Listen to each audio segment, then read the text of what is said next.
pernikahan, sebuah kata yang sering muncul di kehidupan dewasa, terlebih wanita usia 20-an di daerah, layaknya aku dulu.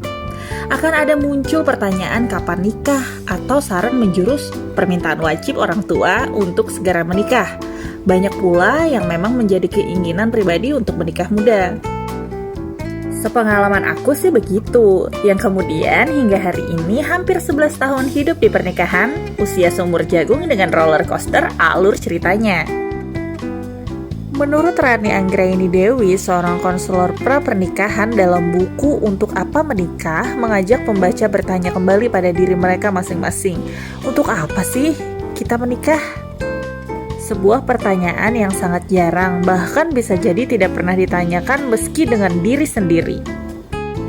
Aku pun jadi bertanya-tanya pada diri sendiri, mengapa sih aku dulu memutuskan untuk menikah?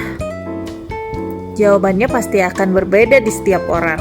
Apakah karena lama berpacaran, karena disuruh orang tua, apa karena kadung terlanjur cinta?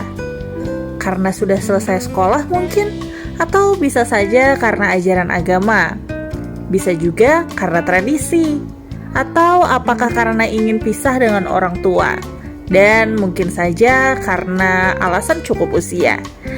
Ada juga yang beralasan karena memang sudah mapan dan sudah waktunya aja. Nah, untuk kamu bagaimana? Coba pikir sejenak. Jika pertanyaan sudah terjawab, hendaknya kita tidak berhenti di sana, karena jawaban itu bisa saja menjadi penyesalan di kemudian hari. Menurut beberapa kasus, ketika motivasi menikah itu disebabkan oleh faktor eksternal, akan menimbulkan penyesalan di kemudian hari, terlebih jika kita tidak mempunyai persiapan yang matang. Nah, kenapa ada baiknya saat ingin menikah kita harus memikirkan secara matang alasan dari diri sendiri, bukan dari orang lain ya, dan bukan karena orang lain. Dr. Martin Seligman, ahli psikologi positif, dalam buku Authentic Happiness menuliskan, pernikahan kadang dicerca sebagai belenggu, namun terkadang sebagai kenikmatan abadi.